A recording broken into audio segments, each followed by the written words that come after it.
دوستو، جب ہم کوئی کاروباری لین دین کرتے ہیں، کیا ہم فوراً بغیر جانچ پڑتال کے، بغیر گفت و شنید کے، بغیر بزنس پرسن جس کے ساتھ ڈیل کرنے جا رہے ہیں ملے ہوئے پیسہ دے دیتے ہیں؟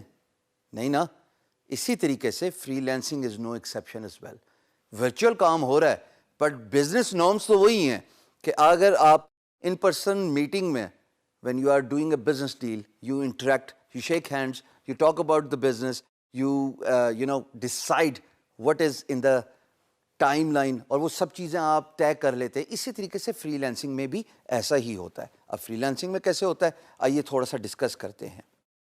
دیکھیے، فری لینسنگ میں جب آپ پروجیکٹ اسکوپ، پہلے تو آپ کے لیے پروجیکٹ ایوارڈ کروانا بہت ضروری ہے. اگر آپ نے پروجیکٹ ایوارڈ کرا لیا، یا اس سے پہلے والی ڈسکشن میں بھی بہت سارے فری لینسرز ایوارڈ کرنے سے پہلے بہت ساری جو کنفیوژنز ہوتی ہیں، جو مائل سٹونز ڈیلیوریبلز ہوتے ہیں، ان کو فگر آؤٹ کرا لیتے ہیں، ان کو طے کروا لیتے ہیں. آپ بھی ایسے ہی کیجئے کہ جب آپ کو پروجیکٹ کا پی ایم بھی کھل جائے، یعنی کہ میسج بورڈ کھل جائے، تو آپ امپلائر کے ساتھ سب سے پہلا کام یہ کیجئے کہ آپ پروجیکٹ کا سکوپ طے کیجئے. یقین جانیے میں نے مار کھا کے سیکھا ہے دوستو، 15 سال کی مار، پریشانیاں، پیسہ لوز کر کے سیکھا ہے کہ اگر آپ پروجیکٹ کا سکوپ انیشیلی ڈیفائن نہیں کرتے، آپ پروجیکٹ کے بیچ میں پیسہ لوز کرتے ہیں، اپنا ٹائم لوز کرتے ہیں، اور سب سے امپورٹنٹ بات، آپ امپلائر بھی لوز کرتے ہیں. ایک پوٹینشیل امپلائر جو آپ کو بعد میں بہت زیادہ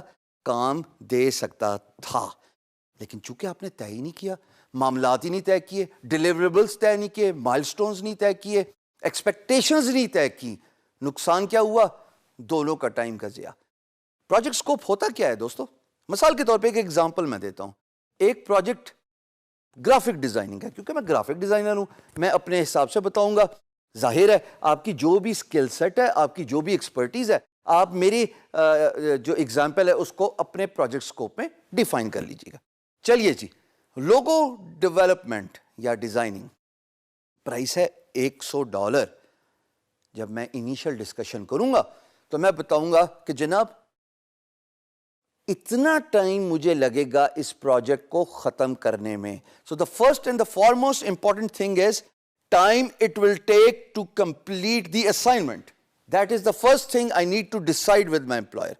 اگر میرے امپلائر کو ایک چیز 3 دن میں چاہیے اور میں ایزیومنگلی یہ تھاٹ پروسیس لے کے چل رہا ہوں خواتین و حضرات کہ یہ کام تو جناب 1 ہفتے میں ہی ختم ہوگا، کیونکہ میں نے پچھلی اسائنمنٹ بھی لوگوں کی 1 ہفتے میں ختم کی تھی.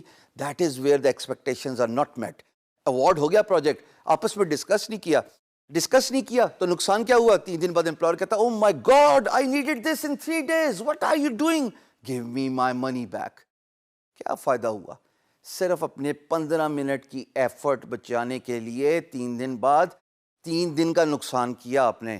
ٹائم از منی دوستو. So it is very important that you decide the timeline of the project. Second thing which determines the scope of the project is the price of the project. یہ تو ایسا ہی ہے کہ اگر کاروباری لین دین کر رہے ہیں اور پرائس ہی نہیں ڈیسائیڈ کی. میں گاڑی بیچنا چاہتا ہوں اور میں گاڑی کی پرائس آسکنگ پرائس ہی نہیں مانگ رہا. ارے یہ کیا بات ہوئی؟ کیا ایکسپیکٹیشن ہوگی بائر کی، کیا ایکسپیکٹیشن ہوگی میری کہ مجھے کیا پرائس مل رہی ہے؟ So these are 2 fundamental mistakes freelancers typically make when they are beginning a project.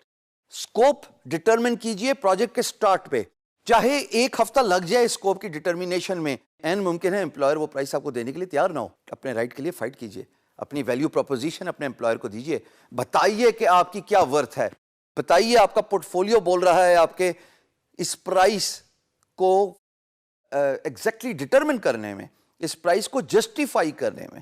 So this is very important to decide the project scope in the very beginning of the project in order to avoid any pain down the road.